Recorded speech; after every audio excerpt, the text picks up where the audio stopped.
Hello बच्चों, क्या हाल चाल? बढ़िया एकदम।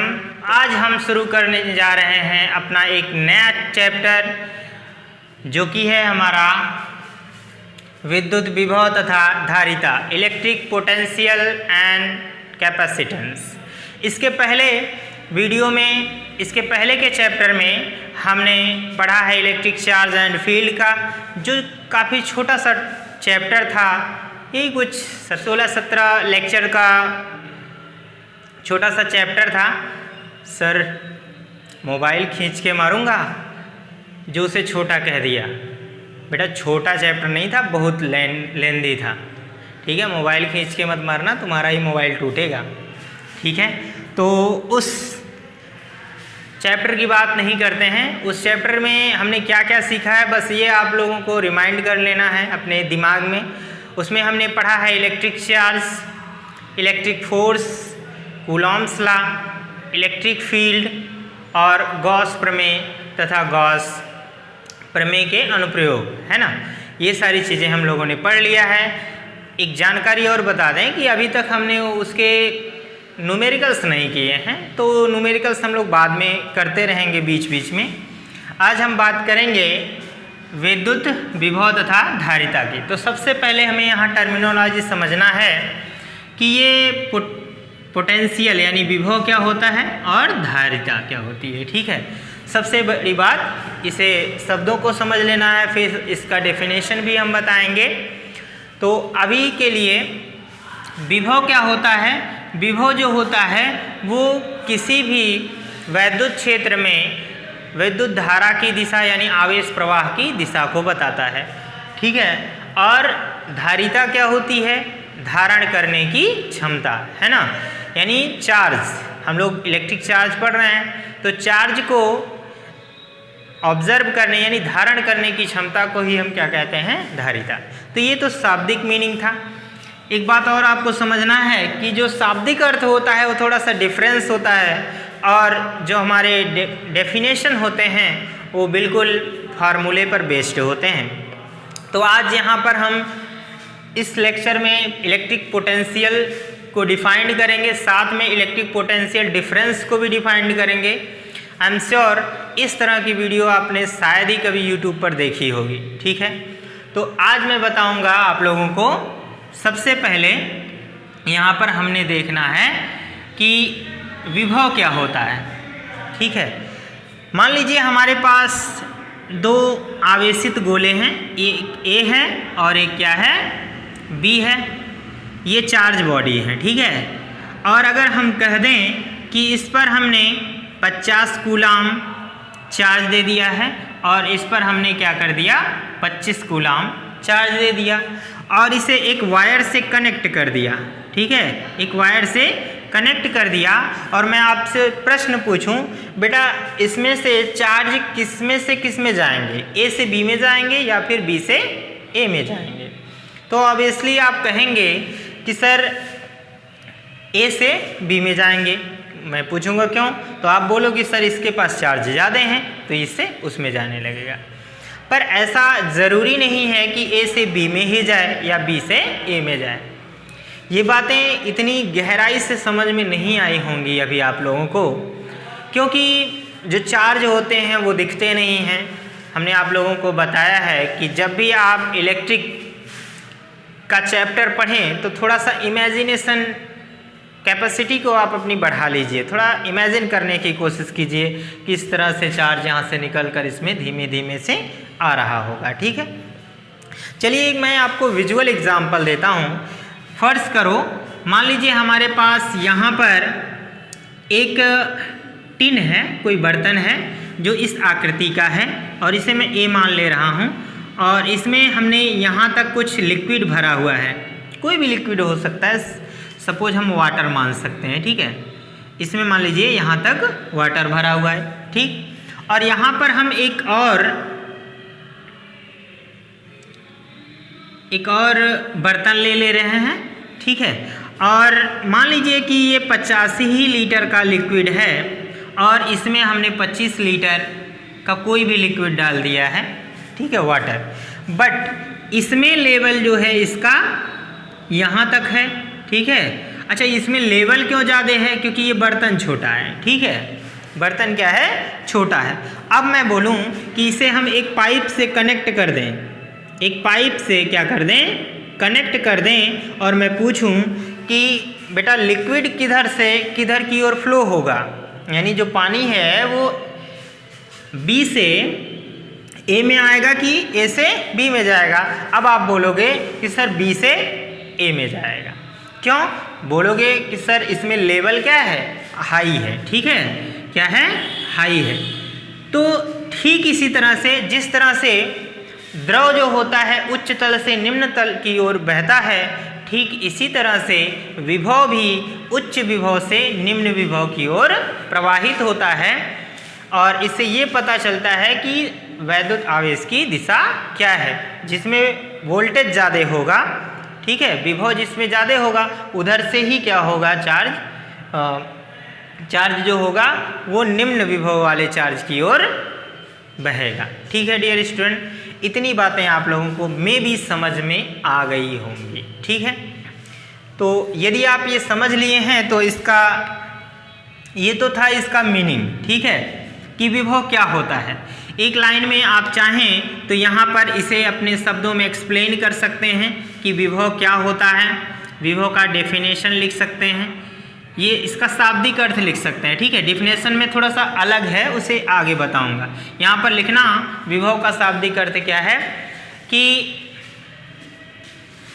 यदि तो विभव वह कारक है जो किसी सिस्टम, किसी निकाय में उच्च मतलब धारा की दिशा को, धारा के प्रवाह की दिशा को बताता है। एक बार मैं फिर से रिवाइंड करूंगा। विभव वह कारक है जो किसी वैद्युत क्षेत्र में धारा के प्रवाह की दिशा को बताता है, ठीक है। आप इसे इसका शाब्दिक अर्थ लिख भी सकते हैं, ठीक है। इसका डेफिनेशन हम आगे चल के बताते हैं, ठीक है। आप इसे नोट कर सकते हैं वीडियो को रिमाइंड करके। अब हम यहाँ पर इसका डेफिनेशन देखेंगे विभव का, ठीक है। अभी तक आप लोगों ने देखा विभव का शाब्दिक अर्थ था, ठीक है, कि विभव होता क्या है, जिससे आपको फील आ जाए। मैं आप लोगों को सबसे पहले विभव बताने से पहले अगर मैं आप लोगों को विभवांतर बता दूं तो शायद ये थोड़ा और भी इजी हो जाए, है ना। विभव को बताने से पहले यदि मैं आप लोगों को एक और चीज़ बता दूं कि विभवांतर क्या होता है तो आप ज़्यादा समझ जाएंगे, ठीक है। चलिए मैं पहले बताता हूं विभवांतर। आप इसका डेफिनेशन चाहे जिस क्रम में लिख सकते हैं। देखिए विभवांतर की अंग्रेजी होती है पोटेंशियल डिफरेंस। क्या होता है बेटा? पोटेंशियल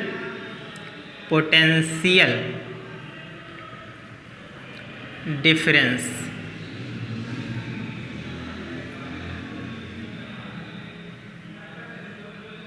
यहाँ पर डिफरेंस, ठीक है, पोटेंशियल डिफरेंस।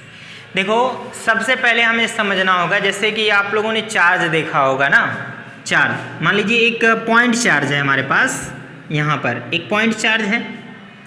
अब आपको पता है कि पॉइंट चार्ज के चारों ओर एक क्षेत्र फैल जाता है ना, कहीं भी आवेश होगा, जैसे प्लस है तो इससे बल रेखाएं क्या होंगी? चारों तरफ निकलेंगी, जिससे ये चारों तरफ अपने क्या होगा? इलेक्ट्रिक फील्ड जनरेट कर लेगा, ठीक है, इलेक्ट्रिक फील्ड जनरेट कर लेगा।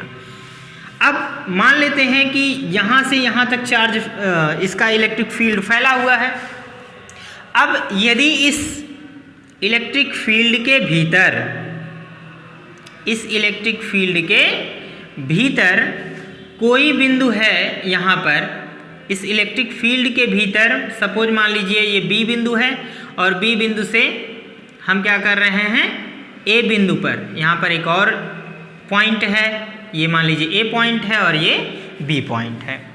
यदि हम किसी चार्ज को, ये भी एक चार्ज है और यहाँ पर एक टेस्ट चार्ज, आपको पता है कभी भी हम यहाँ पर लेंगे तो टेस्ट चार्ज की ही बात करेंगे। अच्छा टेस्ट चार्ज क्या होता है? चूहे जैसा चार्ज, है ना। जैसे आपको पता है यहाँ पर Q0 और इसे पता है हमेशा हम क्या करते हैं? पॉजिटिव ही लेते हैं। क्या करते हैं? पॉजिटिव लेते हैं। कंसेप्ट को समझना, डेफिनेशन तो आपको बहुत जगह पर मिल जाएगी और मैं भी डेफिनेशन को बता दूंगा, ठीक है बेटा। तो पहले कॉन्सेप्ट समझो, ऐसा कॉन्सेप्ट शायद ही का आप लोगों को कभी किसी ने बताया हो। तो यहाँ पर हम क्या ले रहे हैं, एक टेस्ट चार्ज ले रहे हैं, ठीक है, हमेशा टेस्ट चार्ज लिया जाता है। अब इस टेस्ट चार्ज को हम ए से कहाँ तक, बी से कहाँ तक ला रहे हैं, ए तक। बी से कहाँ तक ला रहे हैं, ए तक। और बी से ए तक लाने में हमें एक वर्क करना पड़ेगा। अच्छा, क्यों वर्क करना पड़ेगा बेटा, देखना, ये प्लस चार्ज है। अब इस प्लस चार्ज के कारण ये जो टेस्ट चार्ज है ये भी पॉजिटिव है, आपको पता है। अब ये दोनों एक दूसरे को क्या करेंगे, रिपेल करेंगे, रिपेल यानी प्रतिकर्षित करेंगे। जब प्रतिकर्षित करेंगे तो ये इसे दूर भगाएगा, अर्थात इधर बल लगाएगा। अब सोचो, अगर मैं इसे इस तरफ ला रहा हूं तो इसे लाने में कार्य करना पड़ेगा, ठीक है। और वो कार्य क्या होगा, एक्सटर्नल वर्क होगा। कैसा कार्य होगा, वर्क एक्सटर्नल वर्क होगा, ठीक है। बाह्य कार्य करना पड़ेगा और बाह्य कार्य करके इस टेस्ट चार्ज को बी से ए तक लाने में जो कार्य किया जाएगा उसी को हम क्या कहते हैं, विभवांतर कहते हैं। क्या कहते हैं बेटा, विभवांतर, ठीक है। तो विभवांतर को भी क्या करते हैं, वी से ही रिप्रेजेंट करते हैं। जैसे यहाँ पर देख लीजिए, विभवांतर V इज इक्वल टू, ठीक है, V इज इक्वल टू, यहाँ पर हो जाएगा, देखिए लास्ट वाला लिखते हैं, जैसे B से A तक लाने में कार्य कर रहे हैं ना, A to B करेंगे बेटा, इस तरह से लिखना है।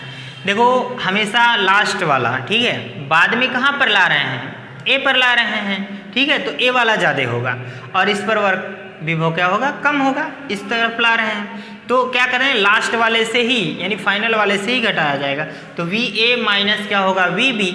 और यहाँ पर एक्सटर्नल वर्क, ठीक है, डन बाई और क्या होगा, Q0। ये होता है विभवांतर की परिभाषा, ये विभवांतर का क्या होता है, फॉर्मूला होता है। एक बार फिर से देखेंगे, बी से ए तक इस टेस्ट चार्ज को लाने में जो कार्य किया जाएगा वही इन दोनों बिंदुओं के बीच क्या होगा, विभवांतर होगा, ठीक है। और विभवांतर VA माइनस VB, यहाँ पर क्या होगा, कार्य एक्सटर्नल वर्क यानी बाह्य कार्य बटे क्या हो जाएगा, जिस टेस्ट चार्ज को हम यहाँ पर ला रहे हैं, ठीक है। अच्छा, टेस्ट चार्ज हमेशा पॉजिटिव होता है, आपको पता है, ठीक है। तो ये फार्मूला बन जाएगा। अब जनरली यहाँ पर आप केवल W ही लिख सकते हैं, ठीक है, ये चीज़। अच्छा, ये भी बात समझना है, इस चार्ज को जो है, ये जो टेस्ट चार्ज है, इसे हम क्या करेंगे, धीमे धीमे लेकर आएंगे, धीमे धीमे। ऐसा नहीं कि यहाँ से उठाएं पुचुक यहाँ ला कर रख दें, ऐसा नहीं, ऐसे उठा के ला कर यहाँ पर रख दें, ऐसा नहीं, धीमे धीमे, ठीक है, यहाँ से धीमे धीमे लेकर आएंगे, है ना। जैसा आप लोगों ने गाना सुना होगा, धीमे धीमे से मेरी जिंदगी में आना। तो यहाँ पर क्या करेंगे, धीमे धीमे से चार्ज को उठाना और B से A पर लाकर रखना, ठीक है। वर्क करके एक्सटर्नल वर्क करना है, ठीक है। बस यहाँ पर बहुत स्मॉल स्टेप्स रखने हैं, धीरे धीरे से लेकर आना है, ऐसा जल्दी से नहीं करना है, ठीक है। छोटा सा चार्ज है, ऐसा करना। अब आप समझिए यहाँ पर इसकी परिभाषा क्या होगी। देखिए मैं अपने शब्दों को यहाँ पर बोल रहा हूँ, आप यहाँ पर इसे एक्सप्लेन कर लीजिएगा। एक बार मैं बोल रहा हूँ, आप लोगों के पास कॉपी पेन होगा, उस पर आप नोट्स बना लीजिए, ठीक है। देखिए यहाँ पर प्लस चार्ज के कारण यहाँ पर क्या है, क्षेत्र फैला हुआ है चारों तरफ, ये, ठीक है। तो हम सबसे पहले कहेंगे वैद्युत क्षेत्र में, क्या कहेंगे, वैद्युत क्षेत्र में किसी एक बिंदु से इसी एकांक आवेश को, एकांक धन आवेश को एक बिंदु से दूसरे बिंदु तक लाने में किया गया कार्य दोनों बिंदुओं के बीच विभवांतर कहलाता है। एक बार फिर से मैं रिपीट कर रहा हूँ, वैद्युत क्षेत्र में किसी एकांक धन आवेश को एक बिंदु से दूसरे बिंदु तक लाने में किया गया कार्य ही इस इन दोनों बिंदुओं के बीच क्या कहलाएगा? विभवांतर कहलाएगा। आ गई बात समझ में? आपने नोट कर लिया होगा। अच्छा, कुछ लोग सोच रहे होंगे सर बार बार ऐसे ही क्यों चार्ज ले जाते हैं, ऐसे ऊपर से क्या ऐसे नहीं ला सकते हैं? बेटा कोई बात नहीं, चाहे जिस तरह से लेकर आओ, बस वर्क ऊपर रहेगा और इस चार्ज को हम नीचे रख देंगे। ठीक है, अब हम समझते हैं पोटेंशियल क्या होता है। ठीक है, विभव जिसे हम क्या कह रहे हैं? पोटेंशियल। देखो हम इसे पहले भी बता सकते थे पर मैंने नहीं बताया। देखो यहाँ पर क्या समझना है, इसमें जो दोनों बिंदु थे वो किसी वैद्युत क्षेत्र में ही थे। अब यहाँ पर विभव के लिए जो जहाँ से हम चार्ज को लाते हैं वो जो बिंदु है वो क्या मान लिया जाएगा? अनंत मान लिया जाएगा। कहाँ माना जाएगा? अनंत पर। यदि ये जो चार्ज हम ला रहे हैं इस वैद्युत क्षेत्र में ना हो, इस वैद्युत क्षेत्र के बाहर दूर अनंत तक हो, बहुत दूर अनंत तक, वहाँ से अगर इस चार्ज को इस वैद्युत क्षेत्र में यानी ए पॉइंट पर लेकर आए तो इस बिंदु पर जो विभव होगा वो VA minus VB is equal to, formula यही होगा।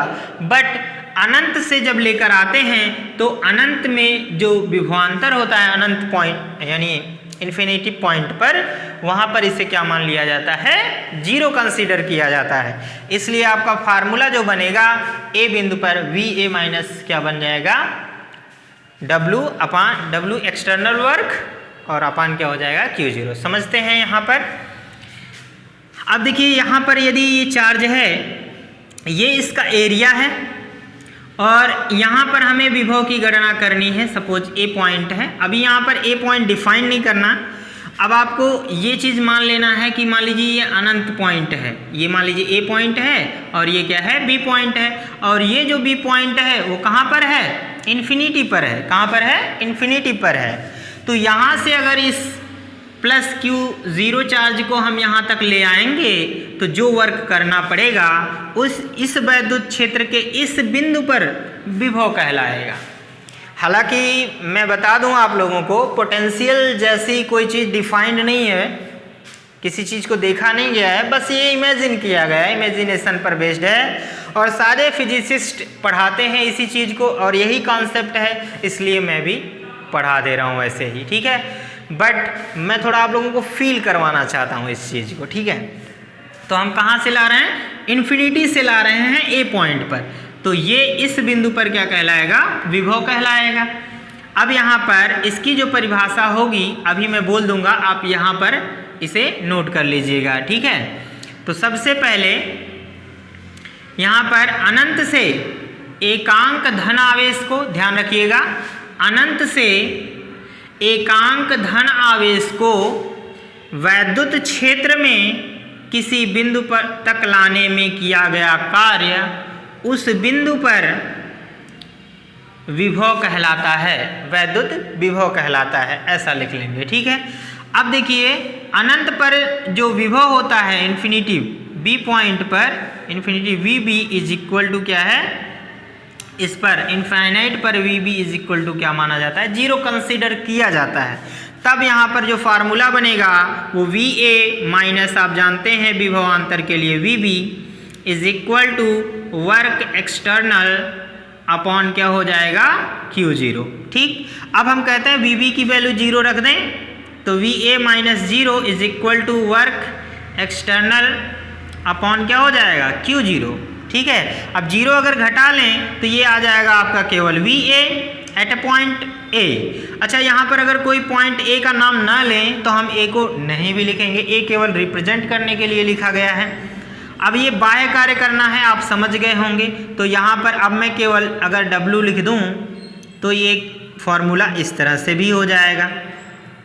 ठीक है, आप ऐसे भी लिख सकते हैं। एक बात और, इस फार्मूले के हिसाब से भी आप इसकी डेफिनेशन को लिख सकते हैं। एक बार मैं यहाँ भी बता दे रहा हूँ। देखिए अनंत से मैंने बताया, अनंत से एकांक धन आवेश को वैद्युत क्षेत्र में, देखिए ये वैद्युत क्षेत्र है, वैद्युत क्षेत्र में किसी बिंदु तक लाने में किया गया कार्य उस बिंदु पर यानी इस बिंदु पर वैद्युत विभव कहलाता है। तो VA बराबर क्या हो जाएगा? W/Q0। अच्छा, एकांक धनावेश किया गया कार्य को ही विभव मान लिया जा रहा है, क्यों? क्योंकि इसे हम एकांक मान रहे हैं। अगर हम यहाँ पर Q0 को 1 मान लें तो क्या ये VA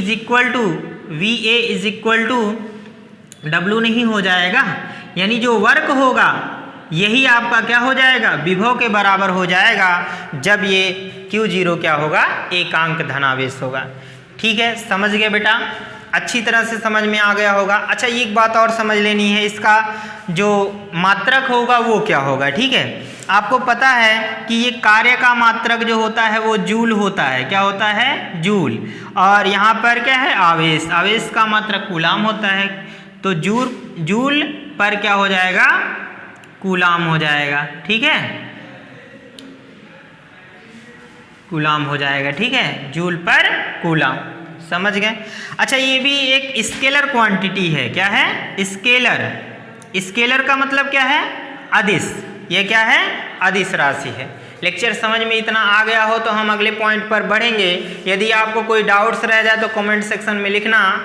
अभी आप यहाँ पर क्या करिए, सबसे पहले पोटेंशियल देखिए। हमने विभवांतर को इसलिए पहले समझाया ताकि आपको फील आ जाए, अच्छे से फील आ जाए। ठीक है, और इसे हमने बाद में बताया। आप आगे पीछे कहीं भी लिख सकते हो, मैंने डेफिनेशन बता दिया है, आप उसे मेरे वीडियो को रिमाइंड करके इसे नोट कर सकते हैं। ठीक है, फिर हम अगला टॉपिक स्टार्ट करते हैं। स्क्रीनशॉट ले लीजिए इसका। हमारा नेक्स्ट टॉपिक है बिंदु आवेश के कारण वैद्युत विभव, electric potential due two point charge. ठीक है, ये बहुत ही इम्पॉर्टेंट टॉपिक है। जिस तरह से आपने पिछले चैप्टर में पढ़ा है गॉस प्रमेय या फिर इलेक्ट्रिक फील्ड, ये दोनों टॉपिक पिछले चैप्टर में बहुत ही इम्पॉर्टेंट थे। इससे रिलेटेड एप्लीकेशंस भी काफ़ी इम्पॉर्टेंट थे, तो उसे आप लोगों ने अच्छे से लर्निंग भी किया होगा। और यहाँ पर भी हम देखेंगे बिंदु आवेश के कारण वैद्युत विभव। तो देखते हैं कि कैसे इसकी गणना करते हैं। तो यहाँ पर कहा है बिंदु आवेश, तो सबसे पहले यहाँ पर मैं मान ले रहा हूँ हमारे पास एक पॉइंट चार्ज है और इसे मैंने प्लस Q कंसीडर किया है। सपोज ये क्या है? प्लस Q है, ऐसा मैंने मान लिया। अब मान लीजिए इससे कुछ दूरी पर हमें वैद्युत विभव की गणना करनी है। मान लेते हैं इससे R दूरी पर, क्या है? R डिस्टेंस पर, यहाँ इस चार्ज से R डिस्टेंस पर मैंने एक बिंदु मान लिया। क्या बिंदु मान लिया? P। और आप जानते हैं जिस बिंदु पर हमें वैद्युत विभव की गणना, जैसे हमने वैद्युत क्षेत्र की गणना किया था, वहाँ पर हम क्या करते हैं? प्लस Q0, यानी ये चूहा वाला चार्ज। ठीक है, इसको कंसीडर कर लेते हैं। देखिए, इसे लिखना जरूरी नहीं है, हमें ऐसे मान लेना है, समझ लेना है। ठीक है, इसे लिखना जरूरी नहीं होता है। ठीक, तो यहाँ से R डिस्टेंस पर हमने क्या मान लिया? एक बिंदु P मान लिया। ठीक है, जहाँ पर हमें वैद्युत क्षेत्र की गणना करनी है। अब यहाँ पर क्या करेंगे? सबसे पहले इसकी गणना करने के लिए यहाँ पर हम इस वैद्युत क्षेत्र में दो बिंदु ले रहे हैं। ये मान लेते हैं कि A है और ये जो है दूसरा बिंदु क्या है? B है। ये मान लिया मैंने, और B बिंदु हमने यहाँ पर लिया है और इसकी जो दूरी है वो क्या है? X है। और इस छोटे से पार्ट के लिए ये हम दूरी मान ले रहे हैं dx, डिफ्रेंशिएट पार्ट है, छोटा सा पार्ट।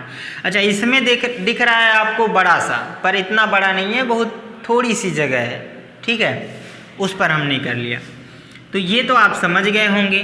ठीक, और इस P पर हमें वैद्युत विभव की गणना करनी है। अब आप देखना कि यहाँ पर सबसे पहले अपने शब्दों में लिखेंगे क्या? माना कि क्या लिखना है? आप अपने शब्दों में यहाँ पर एक्सप्लेन करेंगे। क्या एक्सप्लेन करेंगे? इस फिगर के बारे में, कैसे आपने ये चीज़ बनाया है। ठीक है, ये चीज़ आपको लिखना है। तो आपको मैं एक बार बता भी दे रहा हूँ, अपने शब्दों में एक्सप्लेन कर सकते हैं। माना कि एक प्लस Q आवेश है जिससे R दूरी पर एक बिंदु P है जहाँ पर वैद्युत विभव की गणना करनी है। माना वैद्युत क्षेत्र में दो बिंदु A तथा B हैं, इनके बीच की दूरी dx है, और प्लस Q चार्ज से इस बी बिंदु की दूरी क्या है, x है। बस इतना आप लोगों को करना है, कुछ नहीं करना। अब हम सबसे पहले मान ले रहे हैं कि यहाँ पर बी बिंदु पर वैद्युत क्षेत्र की तीव्रता की गणना करते हैं। ठीक है, यहाँ पर लिखना बी पर वैद्युत क्षेत्र। अच्छा, पहले वैद्युत क्षेत्र हम निकाल रहे हैं। देखिए, वैद्युत क्षेत्र सबसे पहले विभव निकालने के लिए हमें कार्य की गणना करनी होगी, है ना। तो कार्य आ जाएगा तो ये निकल आएगा। अब कार्य बराबर हम जानते हैं क्या होता है, कार्य बराबर होता है बल गुणे विस्थापन, ये चीज़ होता है। और बल ही क्या होती है, वैद्युत क्षेत्र की दिशा होती है। तो यहाँ पर बल की जगह पर हम वैद्युत क्षेत्र की गणना कर लेंगे। ठीक है, ये आपको समझ लेना है। तो B पर वैद्युत क्षेत्र क्या हो जाएगा, E इज इक्वल टू हम जानते हैं 1/4 पाई एप्सिलॉन 0, और यहाँ पर क्या होता है Q/x²। अब इसे मान लीजिए इक्वेशन नंबर क्या है, फर्स्ट है। बिंदु आवेश को B से A तक लाने में किया गया कार्य। ठीक है, अब यहाँ पर जो कार्य करेंगे, ठीक है, वो छोटा सा कार्य होगा, क्योंकि ये पार्ट भी डिफरेंशिएट पार्ट है, छोटा पार्ट है, इसलिए कार्य भी छोटा होगा। तो यहाँ पर मैं करूँगा dW इज इक्वल टू, हमें पता है होता है कार्य बराबर बल गुणित विस्थापन। तो विस्थापन कितना हो रहा है, dx हो रहा है। और यहाँ पर बल लिखना चाहिए, तो बल की जगह पर हम वैद्युत क्षेत्र लिखेंगे, क्योंकि बल की दिशा ही वैद्युत क्षेत्र की दिशा होती है। तो यहाँ पर क्या हो, और विस्थापन एक स्केलर क्वांटिटी है, सॉरी वेक्टर क्वांटिटी है, ये आपको पता है। तो ये आप मान लेंगे dx। ठीक है, dW इज इक्वल टू क्या हो जाएगा, E इंटू dx हो जाएगा। इतना आ गया समझ, ये E हो जाएगा। अब यहाँ पर देखिए, ये B से A तक लाया जा रहा है, तो ये प्लस चार्ज को इधर ला रहे हैं, और प्लस ये प्रतिकर्षित कर रहा है, जिसके विरुद्ध हम कार्य कर रहे हैं, उल्टा कार्य कर रहे हैं। तो कार्य यहाँ पर हमारा क्या हो जाएगा, निगेटिव हो जाएगा। ठीक, अब यहाँ पर एक चीज़ और समझना है कि ये जो E की वैल्यू है समीकरण 1 से लाकर यहाँ पर रख देते हैं, तो ये क्या हो जाएगा, देखिएगा यहाँ पर हो जाएगा dW इज इक्वल टू हो जाएगा, E की वैल्यू यहाँ पर लाकर रख दें -1/4 पाई एप्सिलॉन नॉट, और ये हो जाएगा Q/x², ये समझ लेना है। और इनटू के क्या हो जाएगा, ये dx यहाँ पर लिखे रहेंगे। ठीक है, इतना हो गया। अब क्या करते हैं, अगर इस वैद्युत क्षेत्र में B से A तक ला रहे हैं तो इतना हुआ, ये तो विभवांतर हुआ। अब हम क्या कर रहे हैं कि अगर ये अनंत से लाया जाए, ठीक है, यहाँ पर लिखेंगे बिंदु आवेश को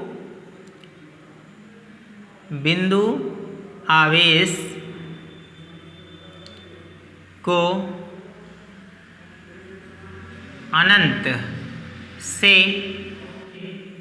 R तक, ठीक है, ये R डिस्टेंस जो माना गया यहाँ तक, अगर इसके क्षेत्र में कहीं लाया जाए, ठीक, R तक यहाँ पर लिख लें, R तक लाने में किया गया कार्य। ठीक है, तो कुल कार्य कितना होगा, यहाँ पर W मानेंगे, और ये W इज इक्वल टू क्या हो जाएगा, इंटीग्रेशन, ये जो छोटा छोटा कार्य करेंगे, मैंने कहा था कि धीरे धीरे से लेकर आएंगे। ठीक है, इस छोटे छोटे पार्ट्स में अगर डिवाइड कर दें तो ऐसे बहुत से पार्ट्स बनेंगे, और इन पार्ट्स को जोड़ लिया जाए तो जितना कार्य इतने पार्ट में किया जाएगा, तो सभी कार्यों को जोड़ेंगे तो क्या होगा, इस यहाँ तक R तक लाने में कुल किया गया कार्य निकल जाएगा। तो जोड़ने के लिए हम क्या करते हैं, समाकलन, और ये हो जाएगा हमारा dW। कहाँ से ला रहे हैं, अनंत से ला रहे हैं। ठीक है, अनंत से ला रहे हैं कहाँ तक, R तक।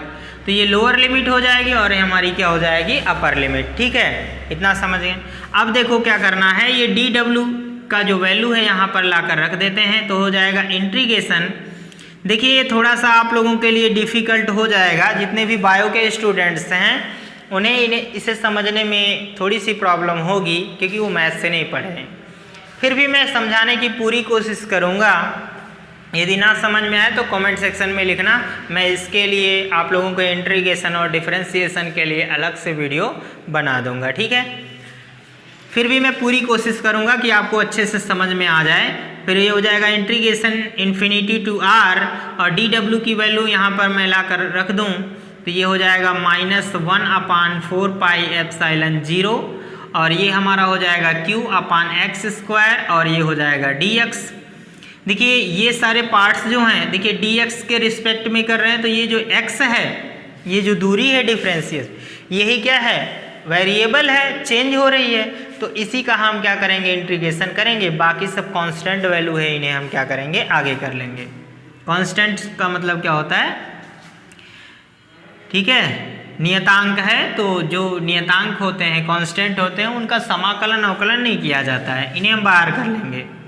तो ये हो जाएगा -1/4πε0, और यहाँ पर ये हो जाएगा इंटू क्यू।